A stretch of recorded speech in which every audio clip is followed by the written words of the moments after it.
año litúrgico de Don Próspero Guerrayer, viernes de la cuarta semana de Cuaresma.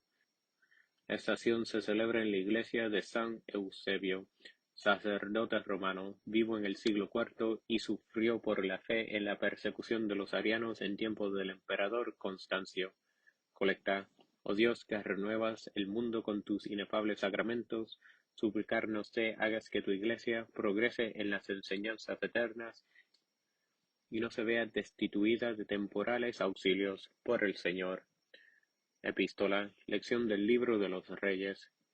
En aquellos días enfermo el hijo de una mujer, madre de familia, y era la dolencia fortísima, tanto que no podía respirar. Dijo entonces ella a Elías: ¿Qué tengo yo contigo, varón de Dios? ¿Has venido a mí para recordarme mis iniquidades, y para que se muriese mi hijo? Y díjole Elías: Dame tu hijo. Y lo tomó de su seno, y lo llevó al cuarto donde él estaba, y lo puso sobre su cama, y clamó al Señor y dijo: Señor Dios mío, también a la viuda en cuya casa estoy hospedado has afligido matándole su hijo. Y se tendió y se midió 3 veces sobre el niño, y clamó al Señor, y dijo: Señor Dios mío, vuelva, te suplico, el alma de este niño a sus entrañas.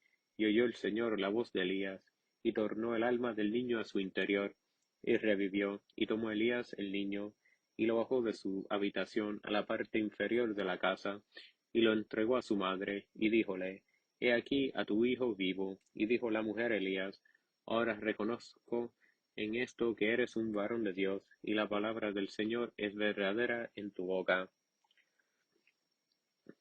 Resurrección espiritual. También hoy es una madre la que viene deshecha en llanto a pedir la resurrección de su hijo. Esta madre es la viuda de Sarepta. Ya la vimos anteriormente representada como figura de los gentiles. En su vida pasada fue pecadora, fue idólatra, y por lo tanto la inquieta el recuerdo del pasado. Mas el Señor, que la ha purificado y llamado para que sea su esposa, la anima resucitando a su hijo. La caridad de Elías es imagen del Hijo de Dios. Notad cómo este gran profeta se coloca sobre el cuerpo del Hijo, cómo procura adaptarse a su medida, como vimos hacerlo también a Eliseo. Reconozcamos también aquí el misterio de la encarnación.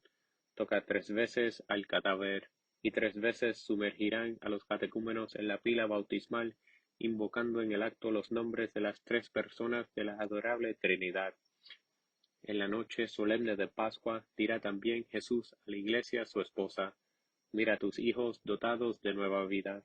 Y la Iglesia llena de alegría sentirá más que nunca la veracidad de las promesas de Jesús. Los mismos paganos los comprenden a su modo. Ante los efectos morales de este nuevo pueblo regenerado por las aguas del bautismo, reconocieron que la divinidad podía ser únicamente el principio de tan excelsa virtud en los hombres. En medio del imperio romano entregado a todas las pasiones, apareció una raza pura y celestial, y los hijos de esta raza tan santa daban la última batalla a todas las aberraciones paganas. ¿Dónde habían aprendido esta virtud? En la doctrina de Jesús, y en los remedios sobrenaturales que aplica a la degradación del hombre. Entonces los fieles corrían en turbas desafiando la prueba del martirio, y la Iglesia se dilataba para acoger a todas estas generaciones que decían con cariño: Reconocemos sois de Dios y vuestra palabra es verdadera, venida de Dios. Evangelio, continuación del Santo Evangelio según San Juan. En aquel tiempo había un enfermo llamado Lázaro, de Betania, la aldea de María y de su hermana Marta. Y María, cuyo hermano Lázaro estaba enfermo, era lo que había ungido al Señor con ungüento, enjugado sus pies con sus cabellos. Enviaron pues sus hermanas aviso a él, diciendo: Señor, el que amas está enfermo. Y al oírlo Jesús le dijo: Esta enfermedad no es de muerte, sino por la gloria de Dios, para que por ella sea glorificado el Hijo de Dios. Y amaba Jesús a Marta, y a su hermana María, y a Lázaro. Cuando oyó pues que estaba enfermo, quedóse aún 2 días en aquel lugar. Luego, después de esto, dijo a sus discípulos: Vayamos otra vez a Judea. Dícenle sus discípulos: Rabí, hace poco te buscaban los judíos, para apedrearte, ¿y ahora vuelves allá? Respondió Jesús: ¿No tienen 12 horas el día? El que caminare de día no tropezará, porque verá la luz de este mundo, pero el que caminare de noche tropezará, porque no tendrá luz. Dijo esto, y después de esto les dijo a ellos: Lázaro, nuestro amigo, duerme, pero voy a despertarle del sueño. Dijéronle entonces sus discípulos: Señor, si duerme, sanará. Jesús hablaba de su muerte, pero ellos creyeron que hablaba del reposar del sueño. Entonces les dijo Jesús claramente: Lázaro ha muerto, y me alegro por vosotros de no haber estado allí, para que creáis. Pero vayamos a él. Dijo entonces Tomás, el llamado Dídimo, a sus condiscípulos: Vayamos también nosotros, para que muramos con él. Vino pues Jesús, y halló que hacía ya 4 días que estaba en el sepulcro, y estaba Betania como a unos 15 estadios de Jerusalén. Y muchos de los judíos habían venido a Marta y a María para consolarlas de la muerte de su hermano. Marta pues, cuando oyó que venía Jesús, le salió al encuentro. María, en cambio, quedó sentada en casa. Dijo entonces Marta a Jesús: Señor, si hubieras estado aquí, no hubiera muerto mi hermano. Pero sé también ahora que todo lo que pidieres a Dios te lo dará Dios. Díjole Jesús: Resucitará tu hermano. Díjole Marta: Sé que resucitará en la resurrección del último día. Díjole Jesús: Yo soy la resurrección y la vida. El que cree en mí, aunque hubiera muerto, vivirá. Y todo el que vive y cree en mí, no morirá eternamente. ¿Crees esto? Díjole: Sí, Señor, yo creo que tú eres el Cristo, el Hijo de Dios vivo, que has venido a este mundo. Y dicho esto, se fue, y llamó en silencio a su hermana María, diciendo: Está aquí el Maestro, y te llama. Ella, cuando lo oyó, se levantó enseguida, y vino a él. Aún no había llegado Jesús a la aldea, sino que estaba todavía en aquel lugar donde le salió al encuentro. Entonces los judíos que estaban con ella en casa y que le consolaban, cuando vieron a María, que se levantó rápido y salió, la siguieron, diciendo: Va al sepulcro, para llorar allí. Pero María, cuando llegó a donde estaba Jesús, al verle, cayó a sus pies y díjole: Señor, si hubieses estado aquí, no hubiera muerto mi hermano. Y Jesús, cuando la vio llorando, y los judíos que habían venido con ella, llorando también, se conmovió en espíritu y se turbó, y dijo: ¿Dónde le habéis puesto? Dijéronle: Señor, ven y ve. Y lloró Jesús. Dijeron entonces los judíos: Ved cómo le amaba. Pero algunos de ellos dijeron: ¿No podía este que abrió los ojos del ciego de nacimiento hacer que éste no muriera? Mas Jesús, estremeciendo otra vez, fue al sepulcro. Era éste una gruta, cerrada con una piedra. Dijo Jesús: Quitad la piedra. Díjole Marta, la hermana del que había muerto: Señor, ya hiede, pues es de 4 días. Díjole Jesús: ¿No te dije que, si creías, verías la gloria de Dios? Quitaron pues la piedra. Y Jesús, elevados los ojos al cielo, dijo: Padre, te doy gracias porque me has oído. Yo ya sabía que tú me oyes siempre, pero lo digo por el pueblo que me rodea, para que crean que tú me has enviado. Habiendo dicho esto, clamó con gran voz: Lázaro, ven fuera. Y al punto salió el que había muerto, ligado de pies y manos con las vendas, y envuelto su cara en el sudario. Díjole Jesús: Soltadle y dejadle ir. Entonces muchos de los judíos que habían venido a María y a Marta, y que vieron lo que hizo Jesús, creyeron en él. Lázaro, imagen del pecador. Leamos confiados este admirable relato que nos cuenta la obra de Jesús en las almas. Recordemos el bien que ha hecho a la nuestra y prometámosle finalmente tener compasión numerosas en toda la tierra. Se preparan a recibir el perdón que les devolverá la vida. Hoy no es una madre la que pide la resurrección, son dos hermanas que imploran esa gracia para su querido hermano. La Iglesia, con este ejemplo, nos induce a orar por nuestros hermanos. Mas sigamos la narración de nuestro Evangelio. Lázaro estuvo primero enfermo y agonizante. Finalmente murió. El pecador comienza dejándose llevar de la pereza a la indiferencia y luego recibe una herida mortal. Jesús no ha querido curar la enfermedad de Lázaro. Para hacer a sus enemigos inexcusables, quiere obrar un prodigio portentoso a las mismas puertas de Jerusalén. Quiere probar como es dueño de la vida a aquellos que, pocos días después, se escandalizarán de su muerte. En el sentido moral, Dios permite algunas veces a su sabiduría que se abandone a una alma ingrata a pesar de que sabe caerá en el pecado.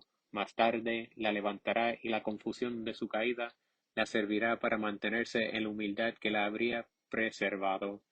Las dos hermanas, Marta y María, aparecen aquí muy distintas de lo que eran por naturaleza. Las dos desconsoladas pero llenas de confianza, Jesús anuncia como él mismo es la resurrección y la vida.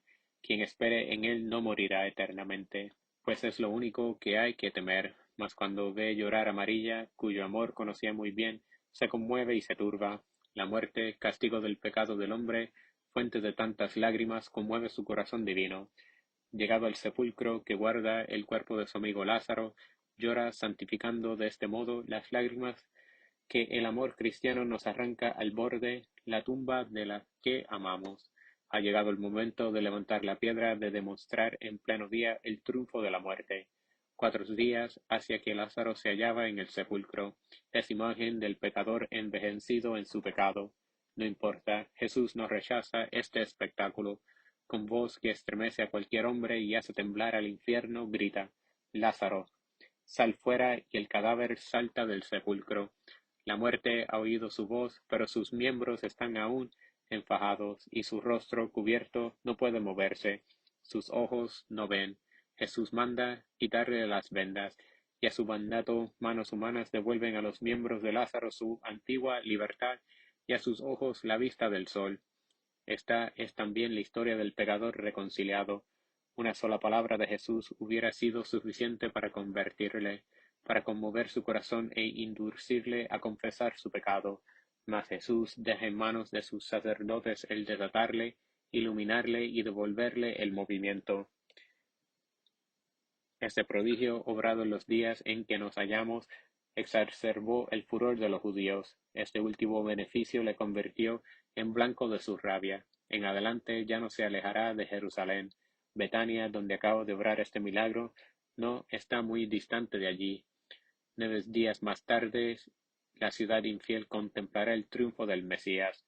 Luego volverá a la casa de sus amigos de Betania, pero pronto entrará de nuevo en la ciudad para consumar en ella el sacrificio, cuyos méritos infinitos son el principio de la resurrección del pecador.